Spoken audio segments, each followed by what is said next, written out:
In the past 20 years, we've been living through the death of the American male.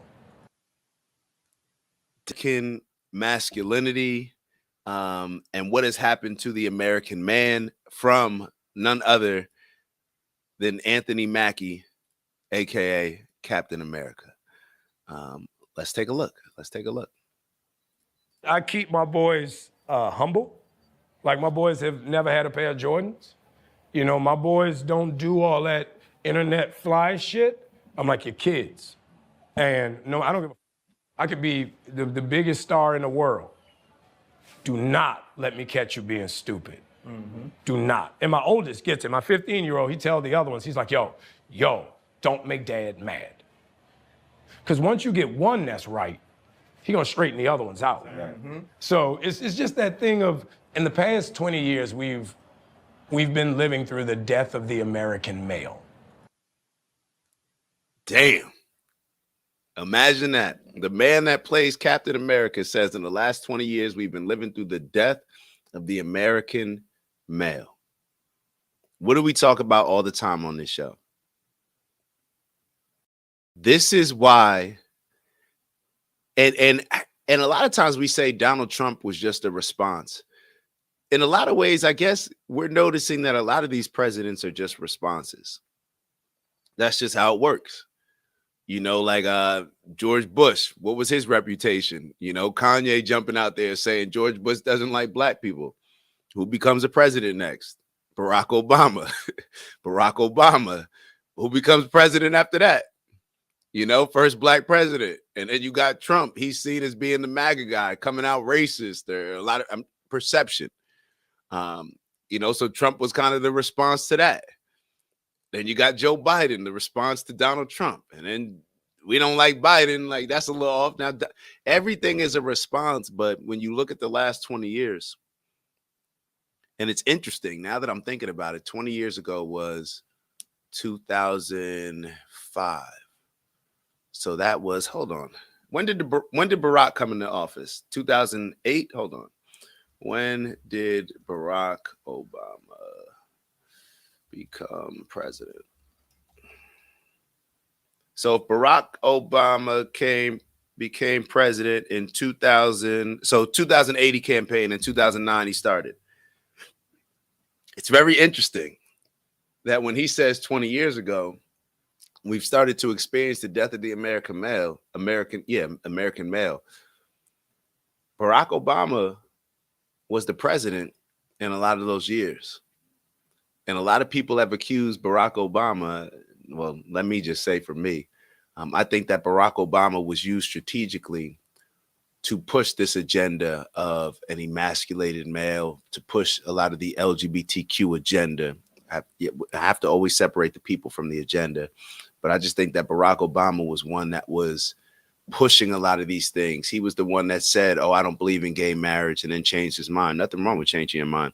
But I'm just saying that I think Barack Obama was instrumental in a lot of these things, because when Barack Obama was president, it got a lot of people to just not pay attention to the things that he was doing just because he was our first black president and we thought he was cool.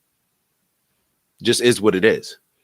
So I just thought that was it. Let's keep going though. Let me not get off topic. Let's keep playing the video. My fault. They have literally killed masculinity in our homes and our communities for one reason or another. Now, let me play the whole video and then I'll come back. My apologies. I'm gonna play the rest of the video and then come back. But I raised my boys to be young men, and however you feel about that, you feel about that. Right. But my boys will always be respectful. They will always say yes, sir, yes, ma'am. No, sir, no, ma'am. They will always say thank you. They will always open a door for a lady. They will always make sure that their mother is taken care and provided for. They will always be men. And that's always, since they were 2 years old. Every time I left for a job, I tell my 15-year-old, you're the man of the house. You make sure these doors are locked every night, this alarm is on, you text me or you call me every night before you go to bed and you wake up. I love that. Because we're men.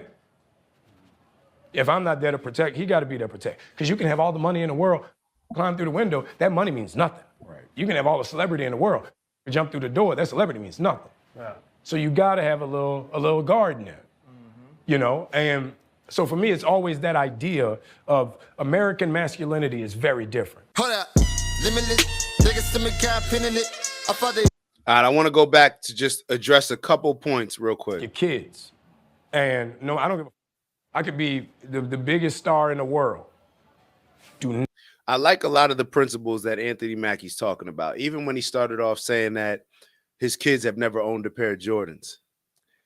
And a lot of us may be looking at that like, damn, your kids can't get a pair of Jordans. Wealthy people have to, it's more dangerous, and they have to be even more intentional about instilling certain principles in their kids, in my opinion, than a lot of other people, because they have so much access, because they have.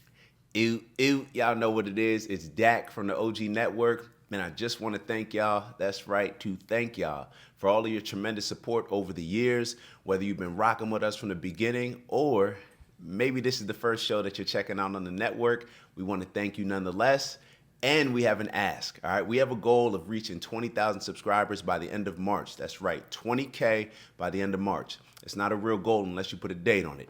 And with that, we need your help. So we ask that if you are enjoying the content that you like, subscribe if you haven't already. And if you're feeling real generous, maybe share with some friends and family. All right, I'll let y'all go. And once again, thank you for your continued support. And we look forward to growing with y'all. See y'all soon. Ew. To worry about spoiling their kids, because they have to worry about their kids growing up with this privileged mindset to where they're not going to develop maybe the type of tools and skills that other people would develop. It's almost like it becomes a crippling type of thing. So I can understand from his point of view, he wants to make sure that his kids never get caught up in any of the, what I forget the term that he used, but, you know, having to have the latest, the nicest car, the nicest clothing, all this fashion. He's making sure that his kids don't get caught up in that, because obviously with him being wealthy, they can easily, or he feels that, you know, they may have more of a chance to be caught up in that type of lifestyle. So I thought that that was dope. The one thing that when he was talking about masculinity, and he said, you know, masculinity has been attacked for whatever reason. I would have loved for him to actually go into what he actually feels are the reasons, because that's really the story behind all of this. I feel like a lot of us can sit back and understand, you know, from this quote unquote toxic masculinity, that whole movement at the time, when the feminists were trying to get people to embrace this toxic masculinity, with them telling men be vulnerable, all this, when it just went a little bit over the top, I think we can acknowledge the fact that, okay, even if you don't look at it as an attack on masculinity, we can look at it and say that men are not being men. Is that fair to say? I think the majority of us can say that men have not lived up to the standards of what we considered to be a man before. Now, maybe there's new standards. Maybe people want to make adjustments. Maybe that wasn't the right way. Cool. We can debate on that. However, but for him to say that he does believe that there was an attack on masculinity, I would have loved for him to just give his insight on why, who benefits, who's pushing this, because it allows us to take a step further and maybe defend ourselves from some of the things that are attacking us in this particular area. But let's keep going. That thing of, in the past 20 years, we've been living through the death of the American male. They have literally killed masculinity in our homes and our communities for one reason or another.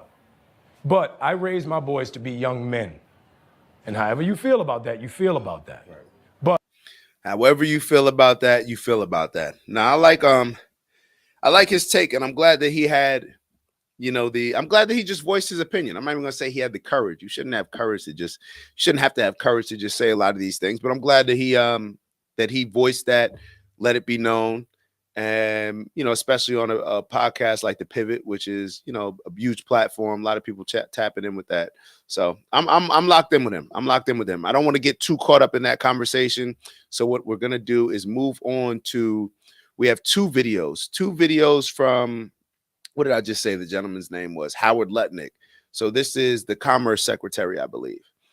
This is Trump's Commerce Secretary. He had an interesting interview. I wish that I would have been able to watch the entire interview. Maybe I will, so I can take away more clips from you guys. But for now, I want to share these two clips that I have Get your thoughts, get your opinions. They kind of touch on the things that we've already been discussing as far as Trump's plan long term compared to what a lot of previous presidents have done, which is just try to satisfy people in the short term. So let's take a look at this, and you guys let me know. Ew, it's Dak. Just want to thank you for checking out our video and visiting the OG Network. If you enjoyed the video, please make sure that you give us a like. And if you're looking to join a community of inspired individuals striving for purposeful abundance, subscribe. And if you're feeling real generous, share the video with some friends and family. All right, I'll see y'all soon. Ew.